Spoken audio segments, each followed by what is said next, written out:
I request all of you to kindly introduce yourselves, and I will introduce myself. I'm Venugopal Reddy, working as Additional Chief Secretary in Government of Maharashtra, looking after Higher and Technical Education Department.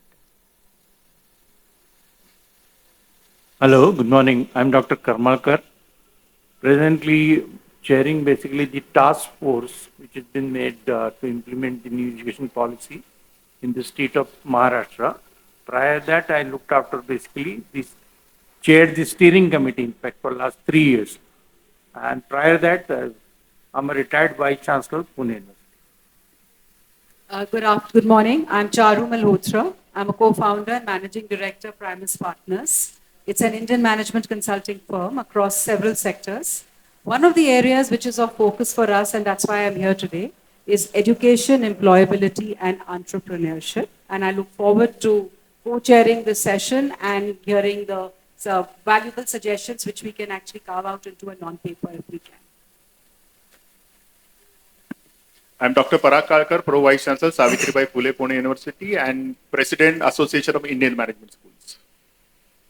Sanjeev Sonavane, Vice-Chancellor, Ishantram Saman, Maharashtra, Pune University. Shamal Gupta, representing Illinois Tech, Mumbai, the first US campus in India.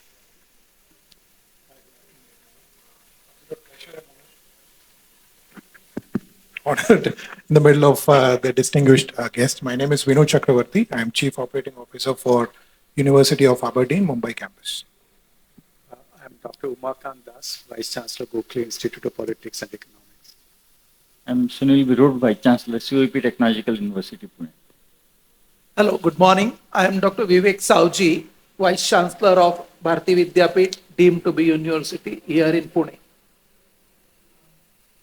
This is Palak Sheth from Geo Institute. Thank you. Well, I'm Manish Bhalla from DY Patil International University, Agodi, Pune. I'm Vice Chancellor over there. Good morning, I'm Dr. Jyoti from Atharva University, Mumbai. I'm presently working as a registrar over there. Good morning, everyone. I'm Dr. Himlata Bagla. I'm Vice Chancellor of HSNC University, Mumbai. Good morning, everyone. Myself, Dr. Ravikesh Srivastava, Vice Chancellor, Vijay Bhumi University, Karjat. Hello, I'm Professor Ajay Kapoor, Vice Chancellor of Somaiya Vidya Vihar University.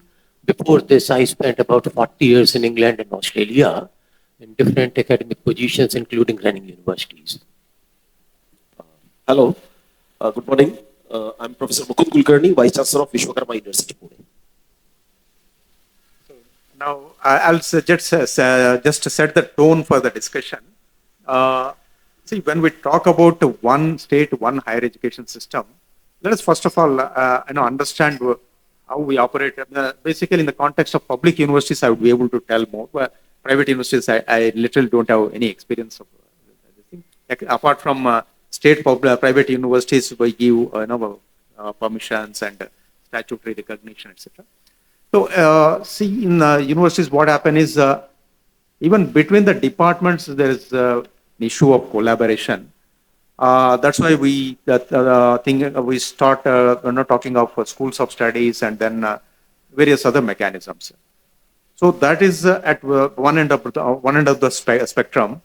Now we are talking about collaboration between the entire higher education ecosystem within the state.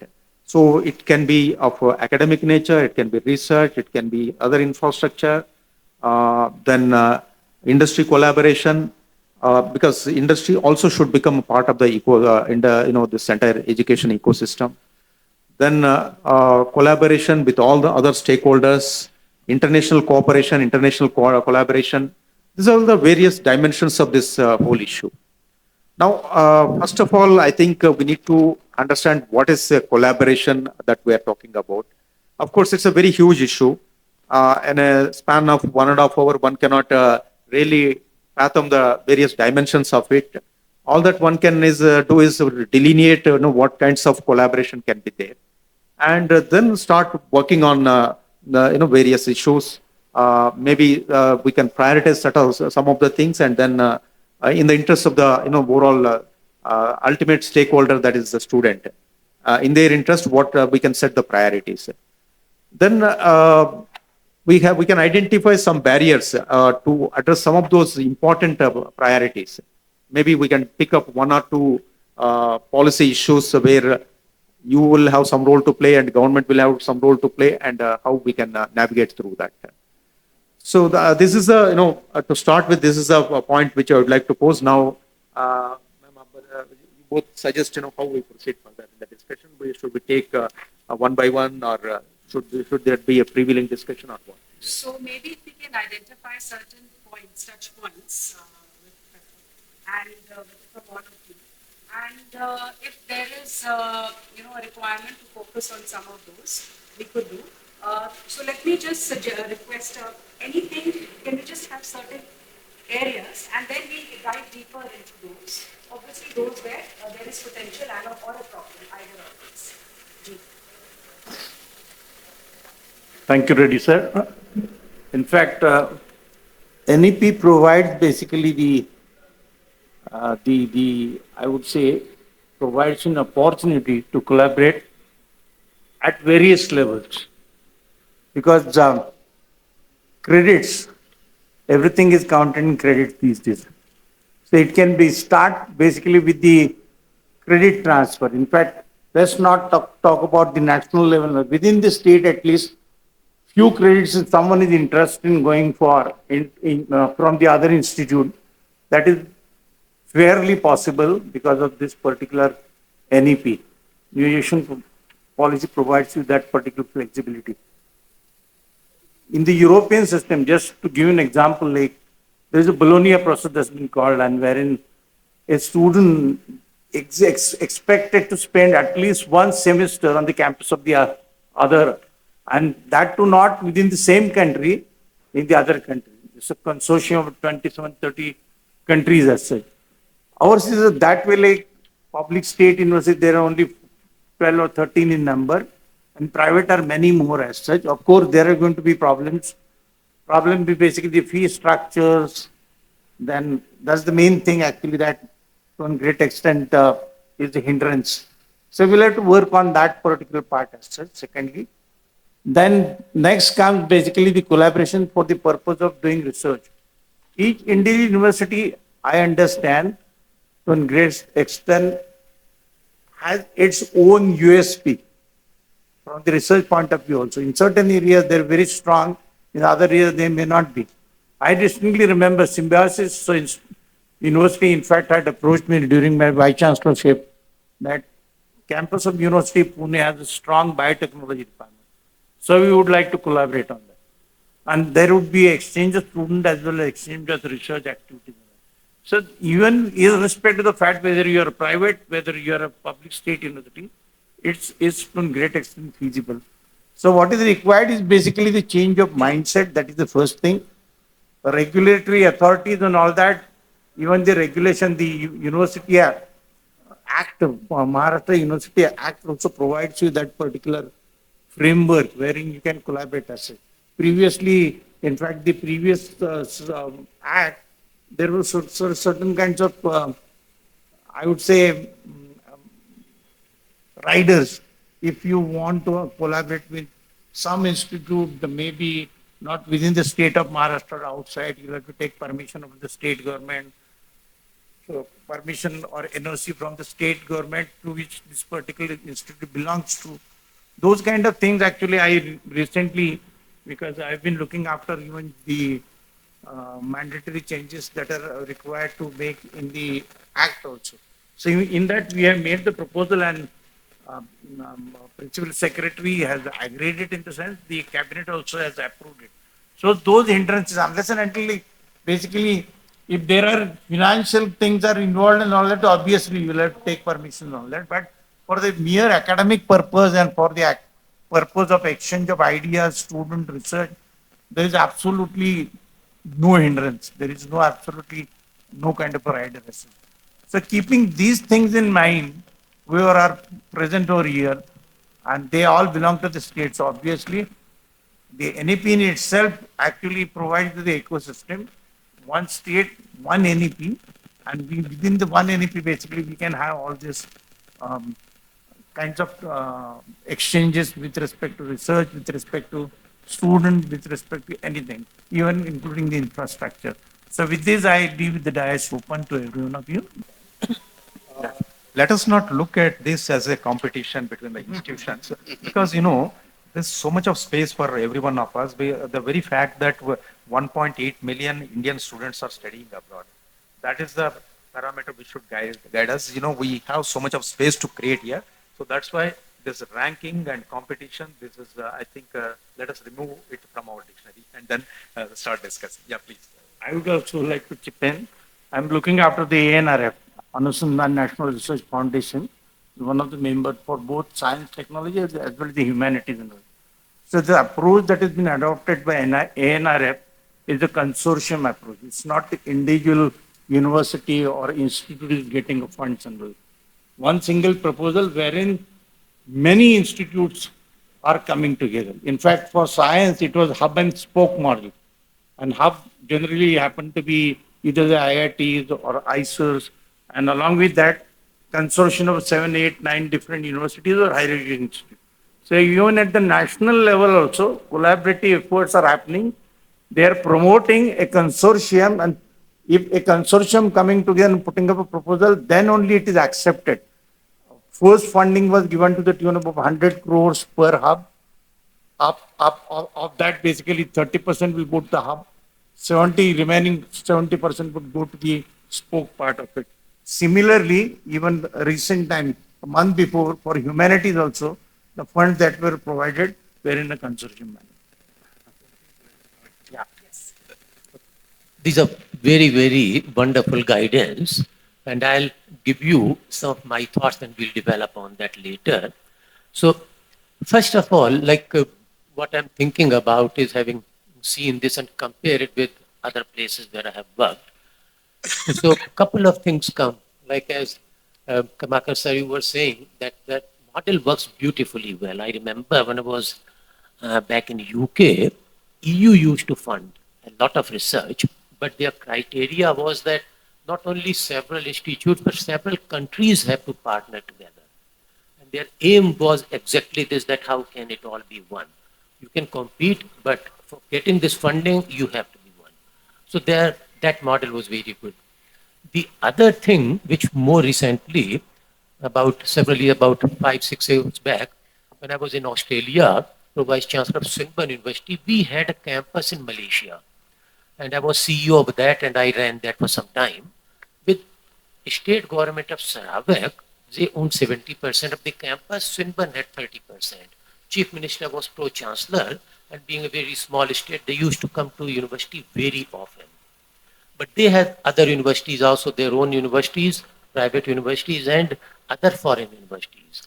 Their state planning unit used to do a wonderful job of saying that in 5 years' time, like our Viksit Bharat, similarly, let's say what Maharashtra government has got planned for next 5 years, and then they will sit down, they know everything about all universities, and they will say, so they were doing the matchmaking at that level, at their level, and then they were saying that, look, we will like you to, so very directive. So EU, very, let's say, not cooperative, but their state was more or less saying that you do work in this area, you do work in this area, but do work together.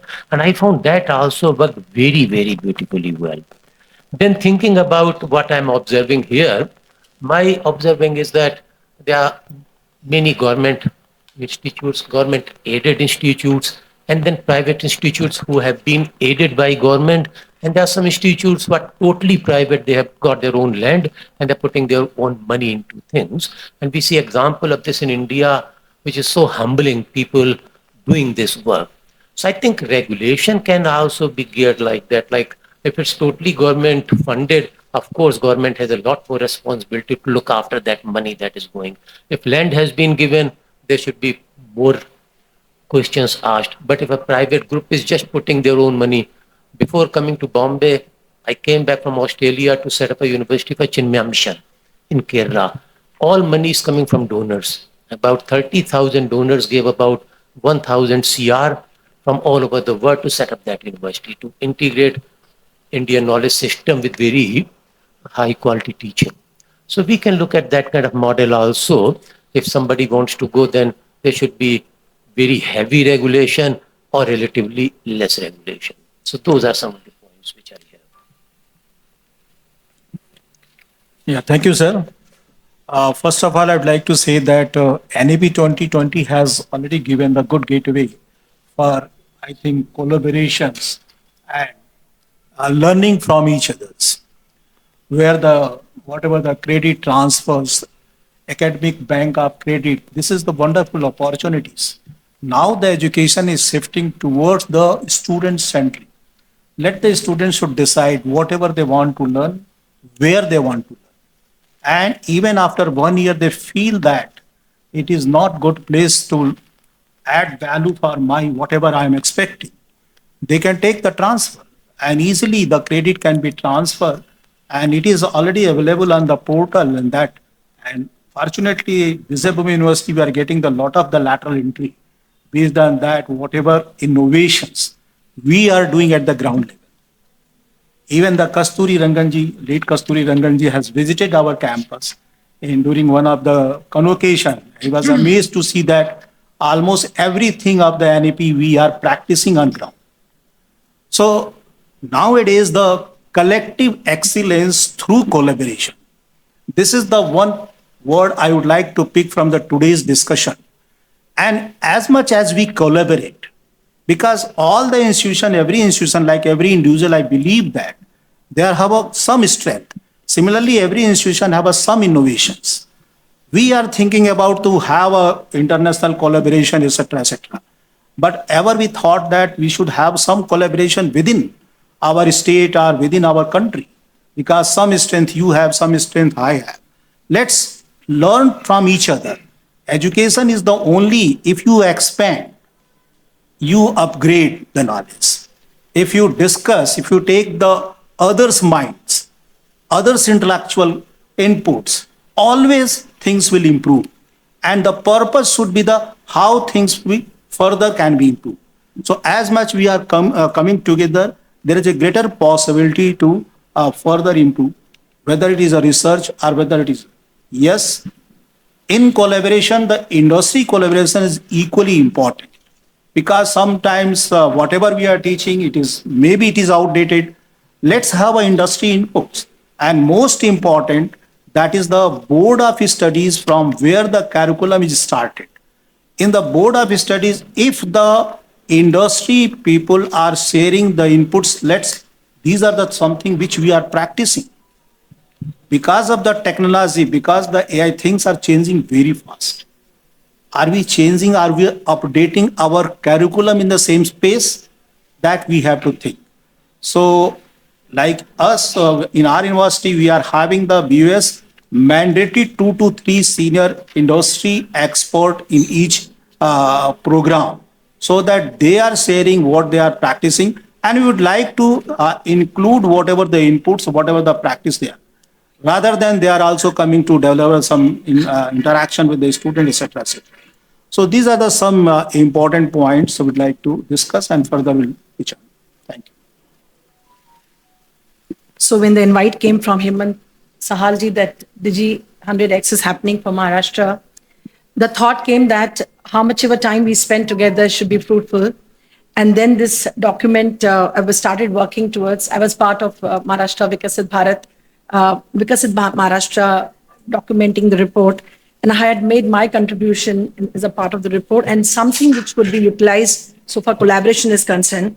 The thought was that it has to be, let's say, begin with today, from today, 17 July, 100 days action agenda. Otherwise, we shall keep talking about it. So because we believe that rather it's all as leaders that great transformation will begin with first decisive steps if we want to collaborate. And this journey will be transformative, but we have to see that how milestones are achieved and whether it is direction, momentum, or confidence with which whatever we discuss today is applied. And it is a long-term framework. We are in 2026, so 100 days, if they get over by November, maybe from next year, 2027, we have 2 decades to move towards Vikasit Bharat or Vikasit Maharashtra.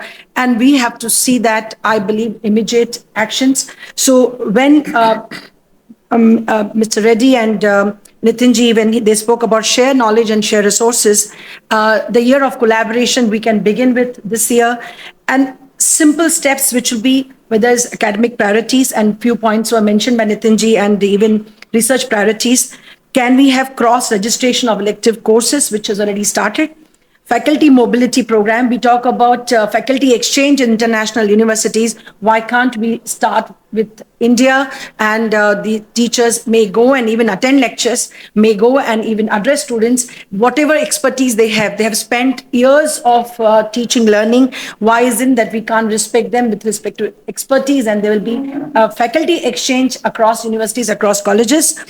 Shared laboratory access, I did work with iSTEM, and wonderful platform where you have to register your instruments. So consolidation happens with resources as a cluster university, and now with help of Higher Technical Education Department, Government of Maharashtra, we were 3 colleges, now 5 colleges have been added. So the first move was to consolidate the resources to a small pilot plan. All research activities and resources could be. So if this we can do in 10 colleges and 10 schools, why can't we go forward? Joint doctoral supervision, making it mandatory that it's not the people we know, the research guides we know, we nominate. It's about the cross-pollination and open viva system where students learn from other institutions and they actually, handhold. Virtual classrooms across universities. It's only within our universities, within our colleges, we have virtual classrooms. Why can't we have such open sessions across Maharashtra every Saturday, 1 hour speakers, and there can be rooms where anyone can join with whichever interest it is. This is about academic priorities, about research priorities, launching grand challenge research grants. Our students need grant to certain extent. In our university, we started these grants on a smaller scale. We are giving students to undergraduate students to carry out this challenge. Again, I respect Reddy sir, is not about challenge means winning, is about coming together and solving some problem. Is one student, one problem, one solution, and one impact is sufficient to carry forward. Where, let's say 10 mission areas in Maharashtra level, we can think about whether it is healthcare or it is AI. And AI is a tool. I don't think AI should be just a separate mission. It has to be aligned with agriculture, water security, quantum technologies, again integrating with even with cybersecurity, healthy aging, taking care of, or geriatric care, where we need to take care of our grandparents, each one's parent, blue economy, future cities, climate change, which we are working very strongly. So any institution with that particular expertise can come together, not only making groups in own colleges, but across Maharashtra. So 10 priority areas could be identified. Establishing technology transfer offices. We have appointed a consultant to help handhold students and teachers. Last 2 months, we have 12 patents. We did not know, did not respect that our ideas are patentable because we think it's not for us. So how we handhold any institution can handle any other child, because it's all about number of patents in Maharashtra collectively, then which institution against which institution, a competition which will not help, because we need to handle our children. Begin interdisciplinary mission projects where involving leaders, identifying which are the research leaders across different institutions, and we make a mission projects. This is academic and research priority. I can take 1 more minute. It is about student priority. It is Maharashtra Student Innovation Challenge. So on a minuscule level, we are doing at institution level, where again, winning is not the idea. It's all about the ideas and how we nurture. So do we have funding? Do we have mentoring? Do we have incubation? Do we teach them that how our relationships, linkages with industry can handle our children?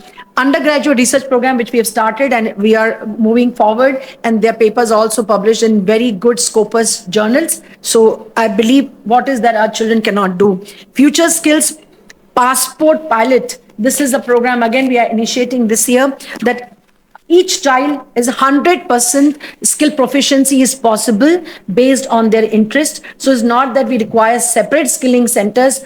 In institution, we have to have a department and centers which see if we have 15,000 students, 15,000 students, 100% skill proficient, so that there is no demarcation or there's no bracket, which is, so this is what it is. And we understand that is credit mobility. So you mentioned about the expected outcome. That's it. Thank you. Thank you so much. Many of the points ma'am had covered, which I think we all wanted to put forward. I just request, like, want to put one thing, like, why we cannot design a policy for twinning programs or dual degree at a state level instead of a competition for doing dual degrees or twinning programs. So that's what I want to add. Good morning. I'm Manish from DY Patil International University. I think Mr. Reddy has put a very good context for this wonderful interaction. At TYPIU, we have implemented the NEP since the beginning, and we have adopted the interdisciplinary approach at the undergraduate, postgraduate level. And NEP, the academic curriculum, we have created our academic curriculum, and it was well vetted by All India Council for Technical Education regarding the 2-year common program, to common curriculum, and the 3rd year and 4th year are the respective tracks where the student want to go and choose their tracks, which is the need of the hour and the guidelines of the national education policy. But a minimum eligibility criteria that each track should have between 15 to 20 students in place, because ultimately they are, because of a private university, the other things are also very important in terms of faculty and infrastructure. Second thing is regarding the PhD program and the PG program. We have created a thrust area of our research on the, already it is there on the website. And in this context, at the level of undergraduate, at the level of postgraduate and the PhD level, we have created an undergraduate research society where the undergraduate research students are put up some problem statement, and they will get at least 10,000 rupees, as a stipend to solve under the mentorship of the senior faculties.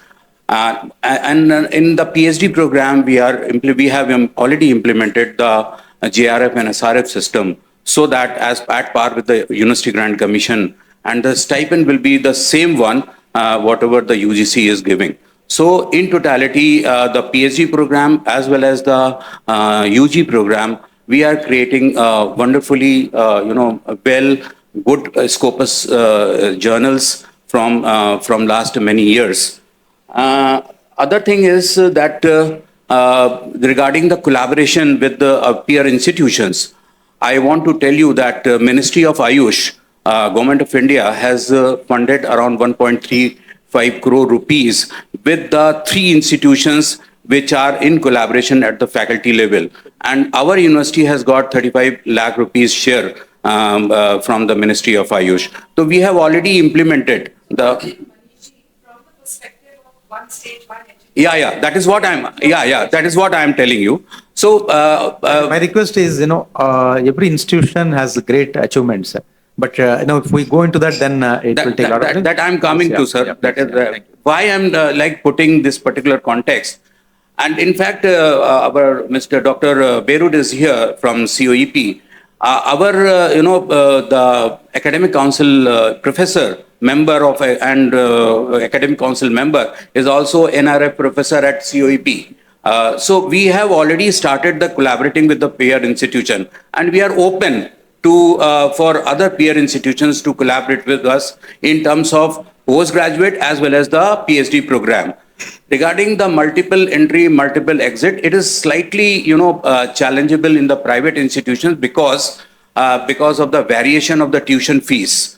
So if the tuition fees, it is at par, then we can, open for the change. But yes, if a student wants to go any peer institution for a semester within the domestic level, within the India or within universities, we can give the credit transfer, and then after completing that particular course, they can come over to our university for the award of degree.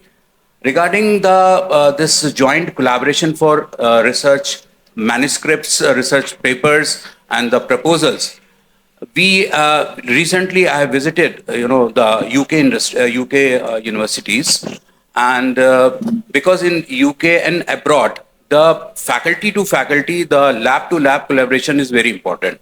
Then only they will go for institutional collaborations. So we are in talks with the various UK universities for to have some faculty to faculty and lab to lab collaborations, and we are open to our the vice chancellor sitting over here in this particular room. We are open for having like collaborations, and so the Ayush project which we have got, it is in collaboration with different universities of other states. So because the faculty to faculty collaboration is already there. So this is what we are as a DYPIU we are doing. Okay, thank you. Thank you, sir.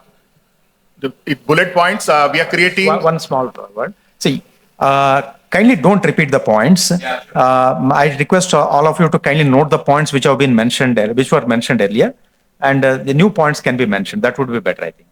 All of us are creating a student which is a part of global workforce. We have heard the word transnational education. I think we can try the same within our state. Credit transfer is a key issue which we are going to discuss. For that, I think Sonavana sir is also aware that can we do credit-based fees? If we do credit-based fees and transparently display, it will be more easy for any student. UGC has right now allowed up to 40% credit can be from the other institution other than the host institution. So at least we can try with 20%. So twinning program within the state can be started because we are allowed to have multiple entry and multiple exit. Pune, I can talk about, we have close to 35 universities as on date, including the Pune University. And the last point I wish at, recently I have gone to UGC and they told me that the University of Kashmir has started design your own degree. So there is no formal format is there. There are verticals are given, credits are given. So openly within a state, student can choose rather than taking admission to any institution. He can complete number of credit within a span of few years time. And then I think we can decide how the degree can, but one university is already started designed without any standard format or any push of any title of the degree. So I think experimentation can be started. Thank you. Professor Kelkar, we are having the credit-based fees in our university. Yeah. Actually, the NEP 2020 had made a very excellent foundation for one state, one age. Just now the Kalkar says that regarding the design degree, any student, if the fee structure is a credit base, Pune University, when I was a Vice-Chancellor and now at Vice-Chancellor, we had designed a formula taking the types of credit from theory, credit, workshop, field work, like that, so many credit, and find out the weightages about it according to the fee, tuition fee, and distributed among it. So we can calculate the credit-based fee, and according to that, if we have a policy and definition of a design degree, my point is only to make a student point of view, UGPG student, academics, immediate impact to the student, and we are talking about the student-centric, and they want only the degree which will enhance their career. And for that purpose, design degree, which university is, the mother institute is awarding him or her a 60% credit, that university will award the degree. Alignment just now said that the 40% other credits can be done by any other state university, and it will be some university will take from this one, that one, and I think it will be a great collaboration to have a design degree of each and one student of a Maharashtra admitting in any higher education institution. We need to have a SOP, definitions and system, and it will work excellently, and this is a great opportunity. This is not a challenge. This is a great opportunity. Thank you. Thank you, everybody. So I know there have been a lot of points being discussed. I don't want to repeat points in the interest of time and interest of moving forward. But the NEP for us has been a great boon. We are the first US university to enter India. And if it wasn't for the NEP, we would not be here. And we're here for nation building. We're here to contribute to India's growth story. And keeping that in mind, we are bringing in the same pedagogy and the teaching curriculum from the US. So we are absolutely open to tying up with other universities, not only on the research side, but also in designing in curriculum design or faculty exchanges. We are absolutely open to those ideas, and we are already working with a few of them. Obviously, it's only been a few months that we're here, but we're definitely open to those ideas, both from a research, faculty, and pedagogy aspect. So all of you are bringing in a lot of academic and institutional leadership experience. I think me and Shyamal will come from, in terms of launch and operations of an international campus. Mr. Reddy had mentioned that there are public universities and private universities. There is another set of universities are entering the ecosystem, which is called as international branch campuses. It is new to India, definitely, but it is not new to the world. Of course, you people know how the international branch campuses have contributed to China and even Dubai, where I had an opportunity to work for a long time. University of Aberdeen, Mumbai, which I'm representing, comes with like close to about 530 years of academic excellence and research-led teaching and shaped by 5 Nobel laureates. I think, and I'm sure Shyamal would also agree, for us, the success for the international branch campuses is on not operating as an individual foreign university outpost, just importing the curriculum and just sit tight. But I think we have to be closely connected to the what is required for the local ecosystem. So this topic becomes very, very important for us. We bring in Aberdeen, for example, brings in academic standards, academic quality, assessment framework, while we expect and we want to learn from the larger institutions here in terms of industry connect, in terms of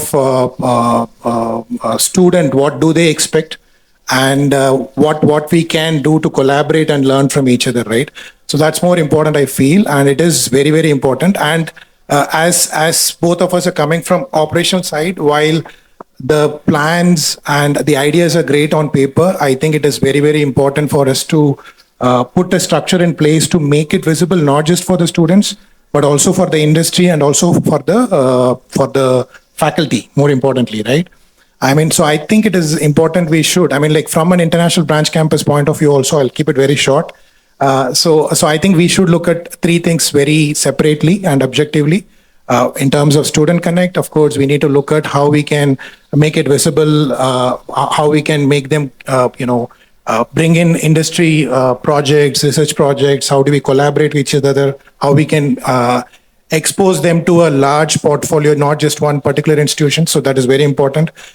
Industry alignment is very, very important. We should not look at them as just a recruitment partner who's going to come only on the placement day. I think they should be used to design our delivery in the campus, while, of course, the academic frameworks and curriculum designs are made between the academic walls. I think industry can contribute a lot to our students in terms of what is relevant to the market these days. Many times the students are, I'm sure everyone would agree here, while even the academically strong students kind of, when they move out of the industry, move out of the university, they kind of struggle to immediately, contribute and be a career ready person. So I think having industries from the day one to design our delivery is a very important thing. That is the second thing. And the third thing is, of course, institutional learning, what I was talking about, like an Aberdeen or an Illinois Tech will bring in the international quality education to the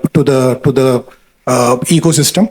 Of course, the NAP clearly says that only the top ranked universities can come and contribute. So these universities are like great ones in their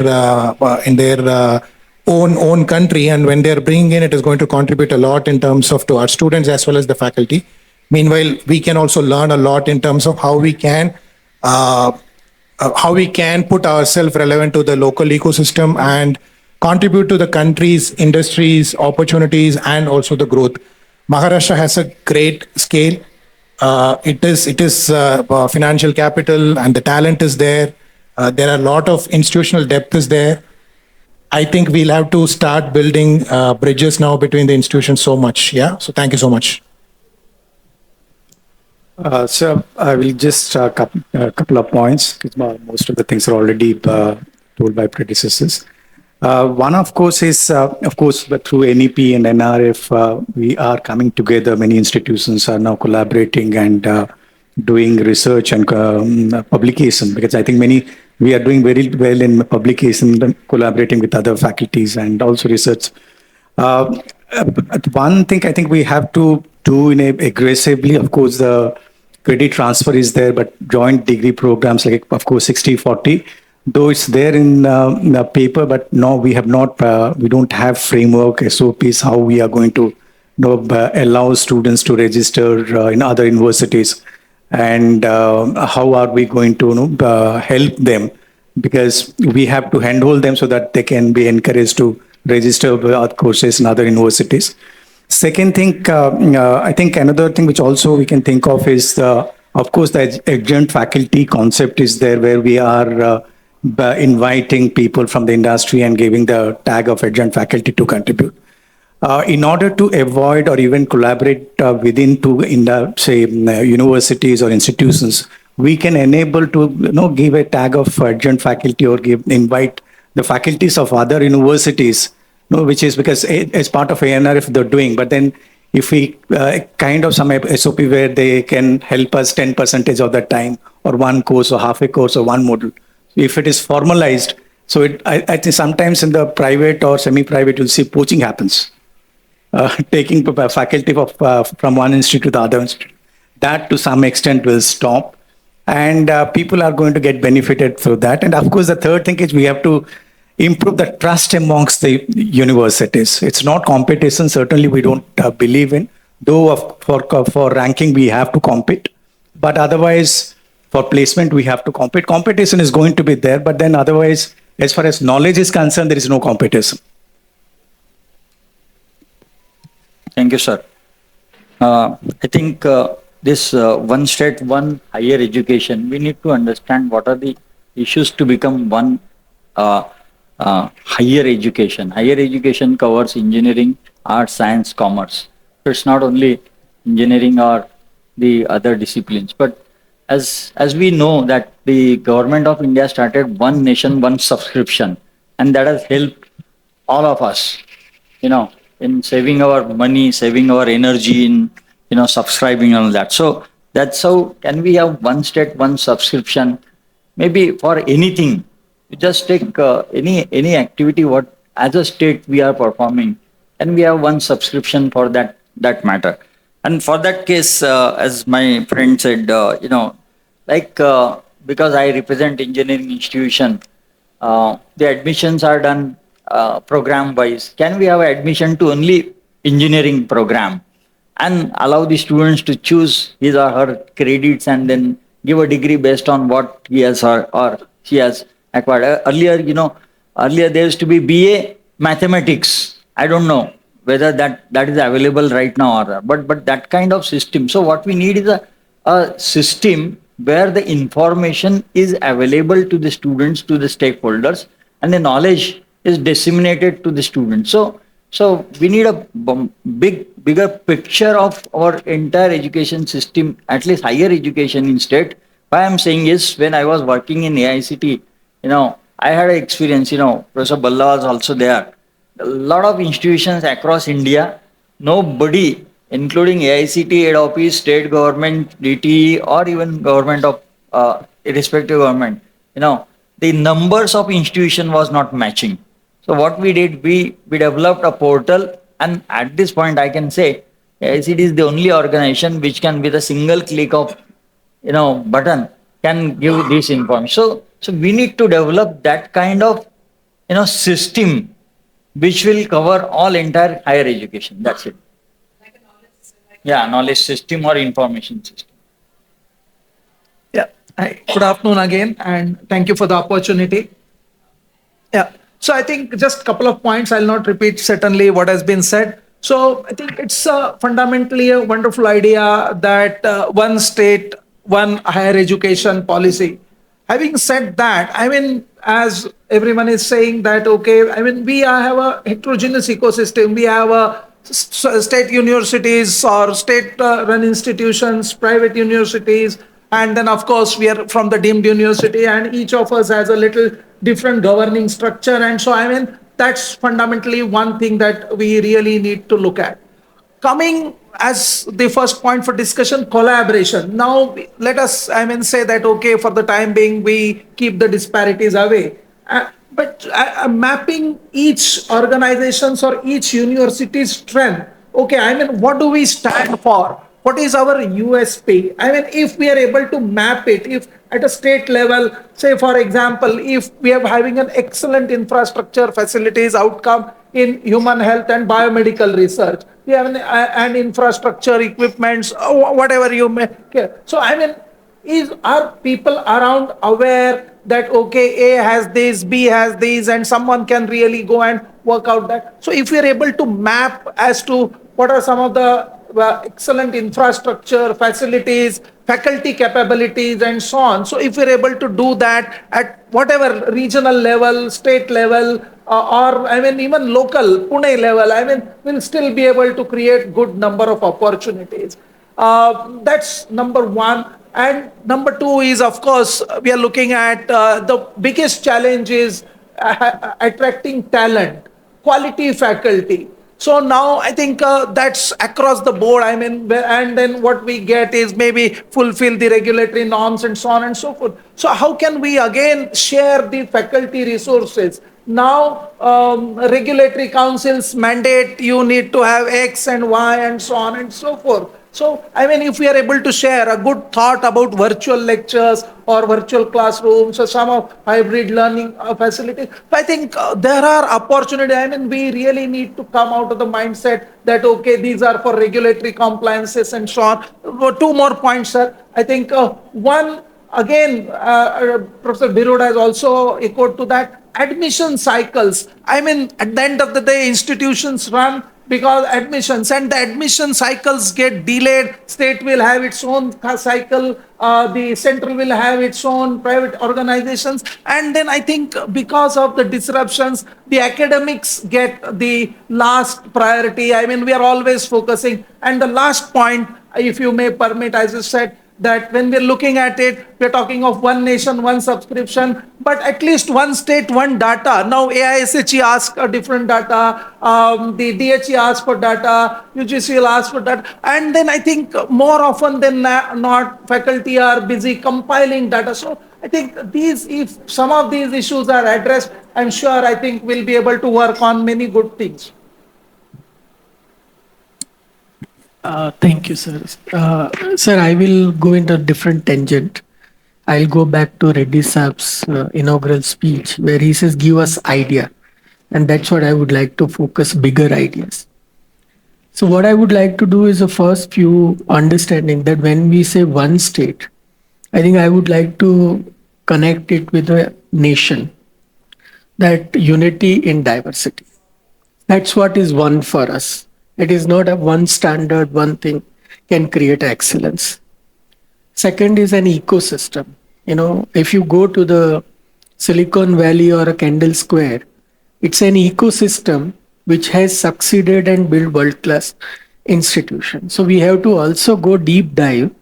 While we are talking of building an institution, institution cannot be the great institution if they don't have a research ecosystem, they have internationalization ecosystem, they have R&D. So these two need to be dissected.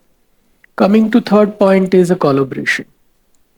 Now collaboration only works when there is a goal and when there is an incentive, without which the collaboration is a theory. Now what could be goal and what could be incentive?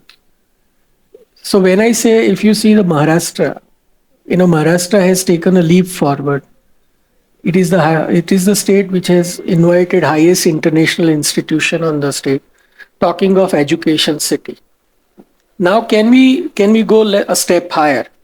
Can we make in Maharashtra in next 5 years, highest number of NIRF first 100 institution will be from Maharashtra? Can we make in a QS the highest number of Indian institution from Maharashtra in next 10 years? So if you make this goal, people will connect with the goal. Number two, the same time, I see again this since diversity, we can divide that into the three different sector. Greenfield institution, which is less than 10 years. The brownfield, which is less than 20 years. And legacy institution, which is beyond that. And then we facilitate them to achieve this. And some of the areas where you could do this is creating like a national lab. You have a state lab because research is the one area where everybody will collaborate. Everybody is weak. You need a collaboration point where everybody gaining something out of it. And same way, can Maharashtra also make another big challenge in next 10 years, the best faculty, PhD and institution leaders are being done from this state. So if you have this broad goal and the policy level work can happen, it would definitely make everybody benefit because there is an incentive by creating something and achieving it. Thank you. Thank you, sir. I think I will just want to put forth 2 points. All the delegates here have expressed their views. We are working on a very important concept which we call it as a campus to community. I think now we have to attach another C to that, campus to community to collaboration. And when we talk of collaboration, I think there are two very, very important pillars of collaboration. One is faculty and another is student. So if we revolve around our entire collaborative efforts to these two pillars, I think that's the true way of having the real collaboration. One, all of us have said that we should have collaborative research, we should have faculty exchange, we should have visiting faculty. Can I request Honorable Secretary Sir to have some kind of statewide registry of the faculty members with respect to their area of interest, and that can be published so that all of us will come to know in case if we need some expert guidance to whom we should contact. That is what. Second, when we talk of student exchange, we always talk of the foreign universities. So why can't we talk of the universities around? Like now we are sincerely working with COEP, and we really want our student to go to COEP and spend one semester there and exchange the credit. And one very weird idea we may think, but that certainly came into my mind, something like NIRF. Can we do something like MIRF, which is a Maharashtra Institute ranking framework? Yes, and no, but then the parameters of that has to be completely related to collaborative efforts that we people can take. That's it. Thank you. Next. Hello, namaste. I am Gopal Joshi, Vice-Chancellor of MIT, Vish-Chancellor University, Solapur. We are a new university. We are a new university. We are into third year of operations. The perspective that I am trying to bring in here is regional relevance of universities. The place where we exist, how we can stay relevant to that region. So in our university, we are putting such efforts in terms of engaging our students and faculty in solving the problems of region, connecting with local governance, local NGOs, local research organizations. In last 2 years, we are able to make significant connect with the region. Thank you. There are just 2 more points I wanted to add to this wonderful treasure list. One, of course, taking from the regional relevance and leverages and opening a best focus. So if you look at Maharashtra, I agree, Dr. said it has to be national, but let's look at regional.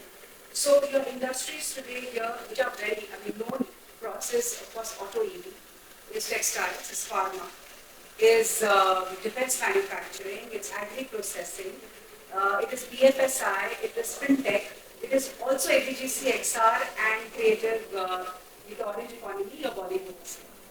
Several others, and plus of course now we are looking at green manufacturing, we are looking at green energy, we are looking at semiconductor and everything in India.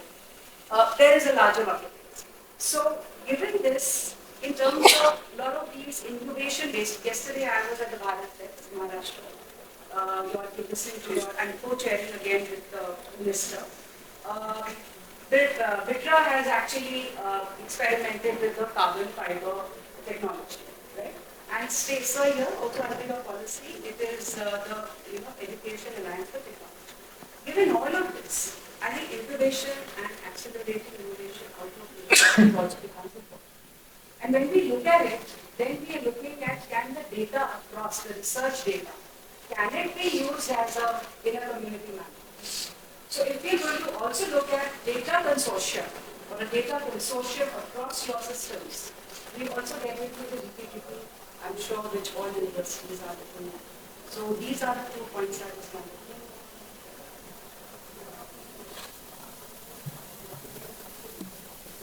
We have another 15 minutes. Yeah. That can be a discussion. So after listening to you all, some of the initiatives that we had at the national level, global initiative for academic network that is called GYAN.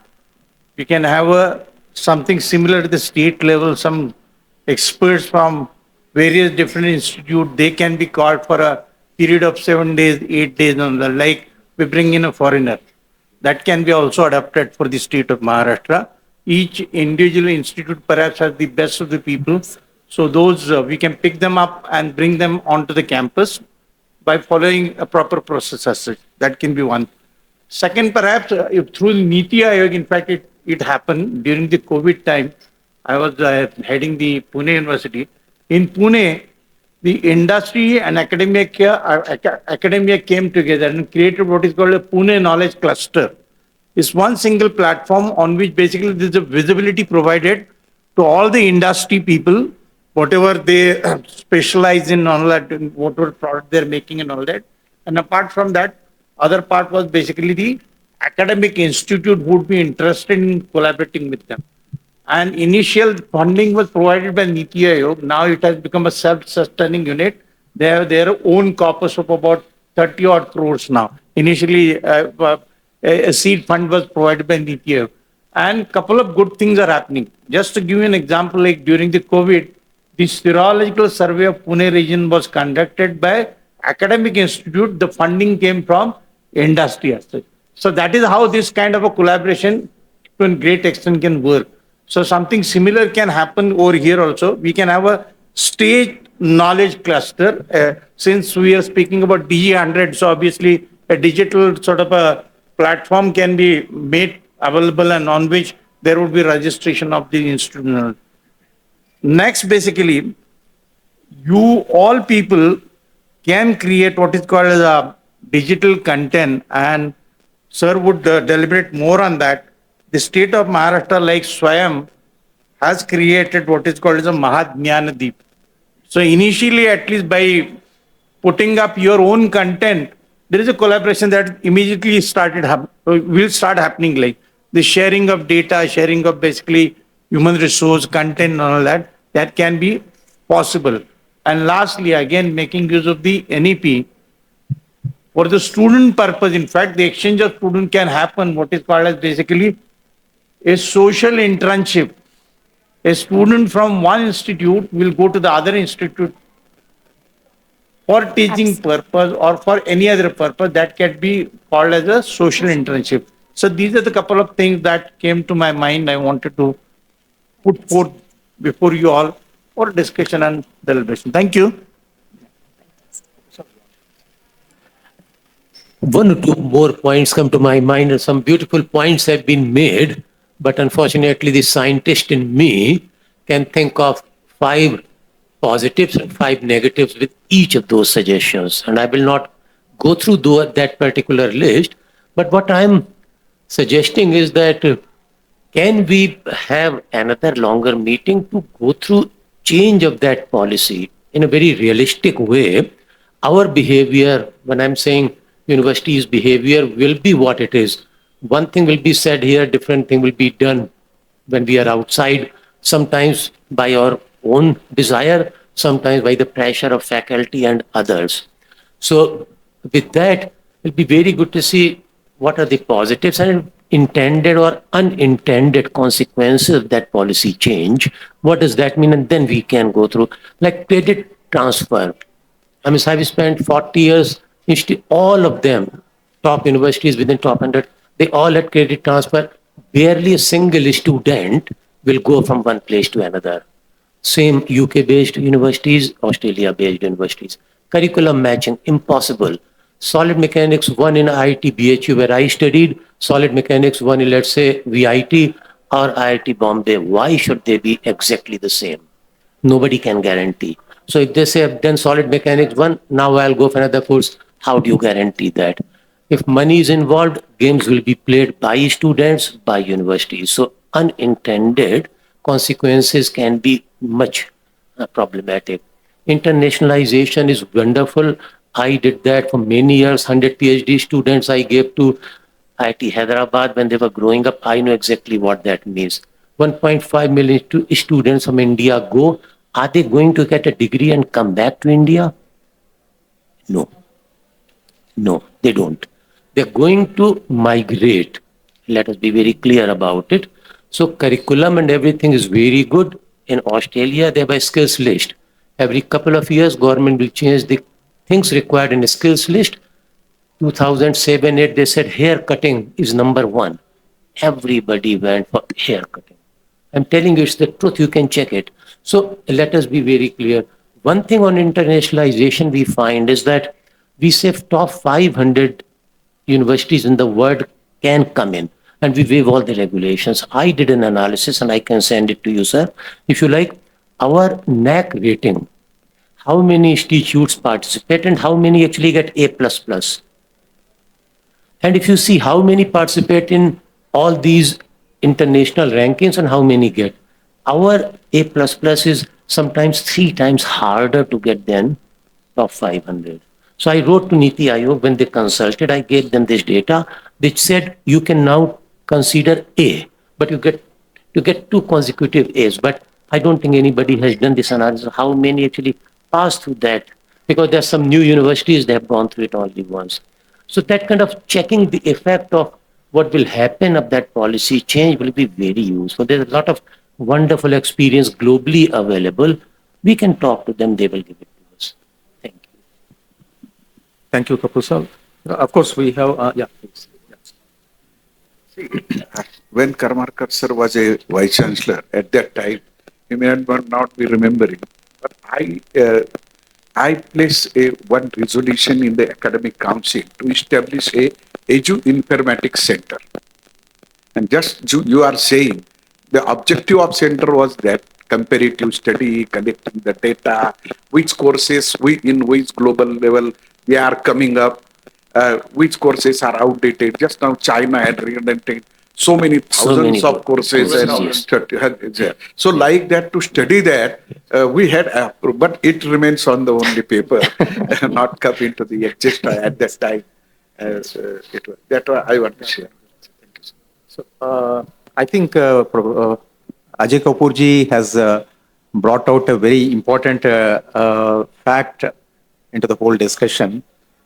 This credit transfer, basically the mobility for the student to register anywhere in the institutions. In fact, recently I faced a question from my chief secretary. He asked me, can you give me the data on how many such credits have been registered by the students? 1 hour for Vice-Chancellors also was sitting aside me. As I didn't have ready answer, I looked at him and he said, theoretically, yes, it is there and happening. But I don't think we have any baseline data on that. So I think it's a hard fact which we are facing. So I'm just leaving a thought here. I think we need to, based on all these experiences, when we talk about one state, one higher education ecosystem, something which has failed over a long period of time, I think we should not wish against the hard reality. We need to identify the areas where this kind of ecosystems can be developed and better work on that in a strong way. Maybe a thing like, one state, one subscription for certain resources is something which can really work out. Similarly, for the laboratories, etc., the infrastructure which we set up, there are many costly equipments or costly items which are brought into the laboratories. The government of India has come up with a portal which collates the entire data, and if this kind of resource sharing or sharing of assets can happen in a affordable way for the various institutions, I think that would be a great facility. Faculty exchanges, I don't know, the one, the guest participant was speaking about poaching which happens in the institutes. And faculty exchanges can prevent it. Maybe I think that this is one idea which can, it can create a win-win kind of situation where I think all of us can stand benefited. And coming to industry collaboration, here also, I think some of the universities have played, have achieved significantly, but there's a long way to go. It's quite a long road, in fact. Here, I think we need to look for a very sort of, workable kind of solutions. Recently, I moved a note saying that, the industries which are receiving grants from incentives from the government of Maharashtra, maybe given a bit of a mandatory requirement that they can, help us in, say, apprenticeship embedded degree programs, in internships, and for, setting up the curriculum, etc. But again, this clause of mandatory or compulsory did not go well, because, it has to be a sort of participatory kind. So my request is, let us work on these things which all of us have a dire need, and which is which will benefit the students in a very big way, and the entire ecosystem requires that. Even industry requires that. But having said that, in fact, I think Birut sir will not mind it if I mention. Say, for instance, they are setting up a research park, a small research park. There, the progress is not very satisfactory, because there are various elements which we have to figure out. Is that correct? So why I'm mentioning it as a matter of fact is that many times we discuss and then again long time passes before we can pick up that issue. Yeah. So my request is, based on this discussion, let us, as a sort of an informal forum has got created. Maybe I think let us keep dwelling on these topics in a more intensive way, and then come out with solutions. One thing which we are working seriously on is to create a research funding scheme from the government of Maharashtra. I think soon it will see, it will be launched. I'm very hopeful about it. Similarly, collaborations with the industries. Now this removing this mandatory or compulsory clause, how you work forward. Very important. So that is where I'm yet to get some clues on that. Maybe I think you all can come out with some kind of ideas on that. Similarly, all other points like, cluster universities idea, which is really HSNC is doing excellent work on that. And maybe I think some new ideas need to be worked out. The cluster university framework that we have right now is very rigid. Maybe I think better ideas can be worked out. So this is where I think a lot of imagination. A lot of learnings can be taken from UC, University of California. They have done, in fact, even cross-campus, admissions, and even research grants, which are cross-campus, and they are incentivized as well. So probably something like that. Yes. Yeah, we need to really come up with a lot of, look for the global examples which have worked out very well. And similarly, to suit our conditions, how to, modify them and work out. So let us keep this dialogue going in future also. And then I wish to see that all these evolve into meaningful policies where we all stand benefited. Thank you. Yeah. So what Professor Karmalkar is saying is that the professor of practice, it has not been implemented vigorously.